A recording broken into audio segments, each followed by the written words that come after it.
നമസ്കാരം. കെ.എസ്.ആർ.ടി.സി. ബസ്സുകളിലെ സൗജന്യ യാത്രകളെക്കുറിച്ച് കേൾക്കുമ്പോൾ നമ്മുടെ മനസ്സിൽ ആദ്യം വരുന്നത് എന്താണ്?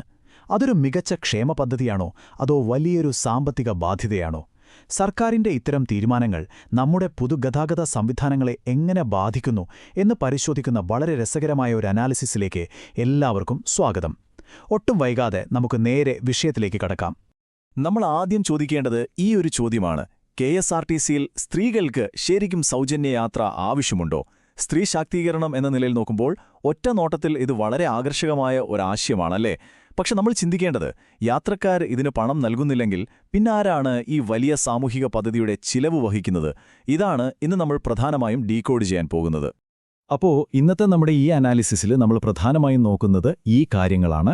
സൗജന്യയാത്ര എന്ന വാഗ്ദാനം, സ്ത്രീകളുടെയും വിദ്യാർത്ഥികളുടെയും ശാക്തീകരണം, അതുപോലെ ആരോഗ്യ മേഖലയിൽ ഇതൊക്കെ ഉണ്ടാക്കുന്ന മാറ്റങ്ങൾ എന്നിവയെല്ലാം നോക്കിയ ശേഷം കെ.എസ്.ആർ.ടി.സി. നേരിടുന്ന കടുത്ത സാമ്പത്തിക യാഥാർത്ഥ്യങ്ങളിലേക്കും നമുക്കൊന്ന് കണ്ണോടിക്കാം.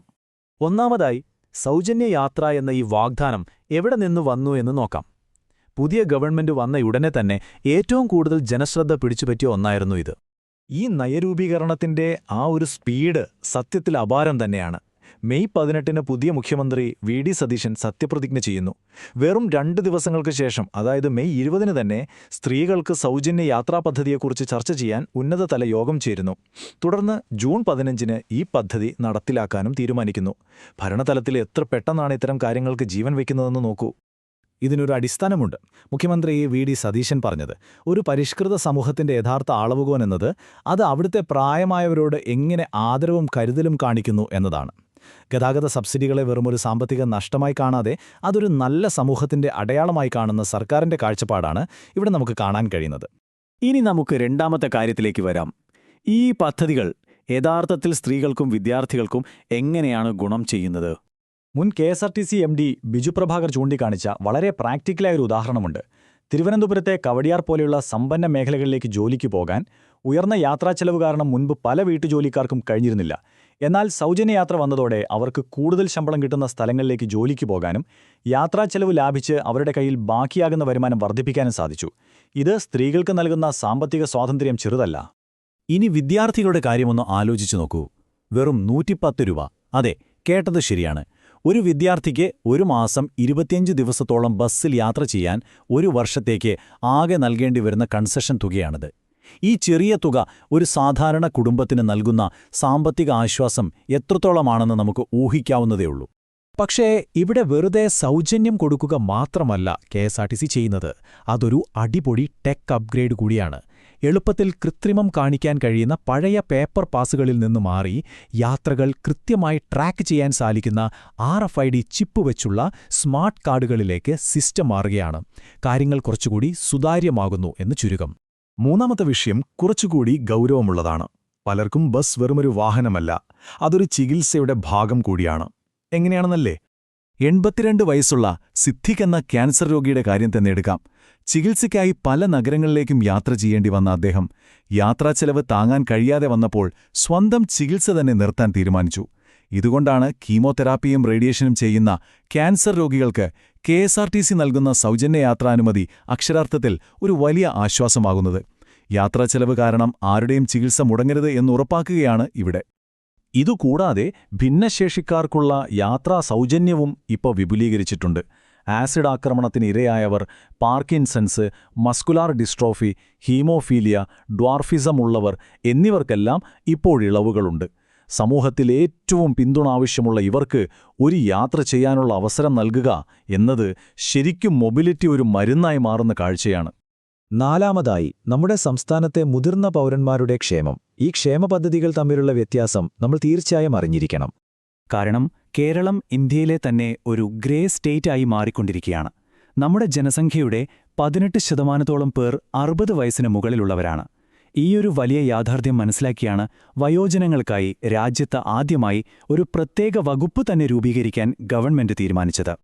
ഇവിടെ നമ്മൾ പ്രത്യേകം ശ്രദ്ധിക്കേണ്ട ഒരു കാര്യമുണ്ട്. ഈ പദ്ധതികൾക്കെല്ലാം ഫണ്ട് വരുന്നത് ഒരേ സ്ഥലത്തു നിന്നല്ല.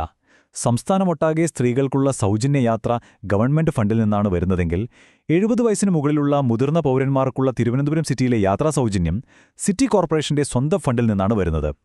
ഓരോ സബ്സിഡിയുടെയും സാമ്പത്തിക സ്രോതസ്സുകൾ വ്യത്യസ്തമാണെന്ന് ചുരുക്കം. ഇനി അഞ്ചാമത്തെ വിഷയം. ഇത്രയൊക്കെ നല്ല കാര്യങ്ങൾ നടക്കുന്നുണ്ടെങ്കിലും ഇതൊക്കെ കൊണ്ട് KSRTC നേരിടുന്ന സാമ്പത്തിക ബാധ്യതകൾ നമ്മൾ കാണാതെ പോകരുത്. ഈ സൗജന്യങ്ങളുടെ യഥാർത്ഥ വില എന്താണ്? മുൻ KSRTC മേധാവി പറഞ്ഞതുപോലെ പൂർണ്ണമായും സൗജന്യമാക്കുന്നതിൽ ഒരു അപകടമുണ്ട്. യാതൊരു ചെലവുമില്ലെങ്കിൽ ആളുകൾ അനാവശ്യമായി യാത്ര ചെയ്യും. ഇത് ബസ്സുകളിൽ വലിയ തിരക്കുണ്ടാക്കുകയും സർവീസുകളുടെ താളം തെറ്റുകയും ചെയ്യും. ഈ വലിയൊരു പ്രായോഗിക ബുദ്ധിമുട്ട് എങ്ങനെ നേരിടും എന്നത് KSRTCയെ സംബന്ധിച്ച് വലിയൊരു തലവേദനയാണ്. സത്യത്തിൽ അവർ വലിയൊരു സാമ്പത്തിക പ്രതിസന്ധിയിലാണ്. ജീവനക്കാർക്ക് ശമ്പളം നൽകാൻ പോലും പലപ്പോഴും അവർക്ക് SBIയുടെ ഓവർഡ്രാഫ്റ്റിനെ ആശ്രയിക്കേണ്ടി വരുന്നു. കൂടാതെ ഈ സൗജന്യ യാത്രയുടെ ഭാരം കൃത്യമായി അളക്കാൻ അവർക്കിപ്പോൾ ജെൻഡർ ടിക്കറ്റിംഗ് സിസ്റ്റം കൊണ്ടുവരേണ്ടി വന്നു. അതായത് എത്ര സ്ത്രീകൾ യാത്ര ചെയ്യുന്നു എന്ന് തിട്ടപ്പെടുത്താൻ. ഒപ്പം വലിയ സാമ്പത്തിക നഷ്ടം ഒഴിവാക്കാൻ അത്യാവശ്യമായ പല ഗ്രാമീണ റൂട്ടുകളും നിർത്തലാക്കേണ്ടി വരുമ്പോ എന്ന ആശങ്കയും ശക്തമാണ്. അവസാനമായി, ഈ ക്ഷേമ പദ്ധതികളും നമ്മുടെ സാമ്പത്തിക യാഥാർത്ഥ്യവും തമ്മിൽ എങ്ങനെ ഒരു സന്തുലിതാവസ്ഥ അഥവാ ഒരു ബാലൻസ് കൊണ്ടുവരാം എന്ന് നോക്കാം. തിരുവനന്തപുരത്തെ സിറ്റി സർക്കുലാർ സർവീസ് അതിനൊരു മികച്ച ഉദാഹരണമാണ്. വെറും 10 രൂപ ടിക്കറ്റിൽ 72,000 യാത്രക്കാർക്ക് സേവനം നൽകിയപ്പോഴും 50 ബസ്സുകളിൽ നിന്നായി അവർക്ക് 1.25 ലക്ഷം രൂപ ലാഭമുണ്ടാക്കാൻ കഴിഞ്ഞു. റൂട്ടുകൾ വളരെ സയന്റിഫിക്കായി പ്ലാൻ ചെയ്യുകയും കൃത്യമായി മാനേജ് ചെയ്യുകയും ചെയ്താൽ ജനങ്ങൾക്ക് സബ്സിഡി നൽകുമ്പോഴും സിസ്റ്റം എങ്ങനെ ലാഭകരമാക്കാം എന്ന് ഇത് നമുക്ക് കാണിച്ചു തരുന്നുണ്ട്. അതായത് ഇതിനൊരു ശാശ്വത പരിഹാരം എന്നത് KSRTCയെ മാത്രം ഫണ്ട് ചെയ്യുക എന്നതല്ല. സ്വകാര്യ ബസ്സുകൾക്കും സർക്കാർ സബ്സിഡി നൽകുകയും അവരുടെ ടാക്സ് ഒഴിവാക്കുകയും ചെയ്യുക. ഒപ്പം എല്ലാ ബസ്സുകളിലും GPS നിർബന്ധമാക്കുക. ഇങ്ങനെ കേരളത്തിൽ ബസ് ഉപയോഗിക്കുന്നവരുടെ എണ്ണം പ്രതിദിനം 25 ലക്ഷത്തിൽ നിന്നും 50 ലക്ഷമായി ഇരട്ടിയാക്കുക എന്നതാണ് ഇതിനൊരു മികച്ച പരിഹാരം. അപ്പോൾ ഈ ഒരു അനാലിസിസ് നമ്മൾ അവസാനിപ്പിക്കുമ്പോൾ ഒരു വലിയ ചോദ്യം ബാക്കിയാകുന്നു. KSRTC എന്ന ഈ സംവിധാനത്തെ സാമ്പത്തികമായി തകർക്കാതെ തന്നെ യാത്രാ സൗകര്യങ്ങളെ ജനങ്ങളുടെ ശാക്തീകരണത്തിനും ചികിത്സയ്ക്കുമുള്ള ഒരു ഉപാധിയാക്കാൻ നമുക്ക് കഴിയുമോ? ഒരു ക്ഷേമരാഷ്ട്രം കെട്ടിപ്പടുക്കുക വളരെ നല്ലൊരു കാര്യമാണ്. എന്നാൽ അതിനുള്ള സാമ്പത്തിക അടിത്തറ എങ്ങനെ കണ്ടെത്തും എന്നതാണ് നാം നേരിടുന്ന ഏറ്റവും വലിയ വെല്ലുവിളി. ഈ വിഷയത്തെക്കുറിച്ചുള്ള നിങ്ങളുടെ അഭിപ്രായങ്ങൾ തീർച്ചയായും ചിന്തിക്കേണ്ടതൊന്നാണ്. കണ്ടിരുന്ന എല്ലാവർക്കും നന്ദി.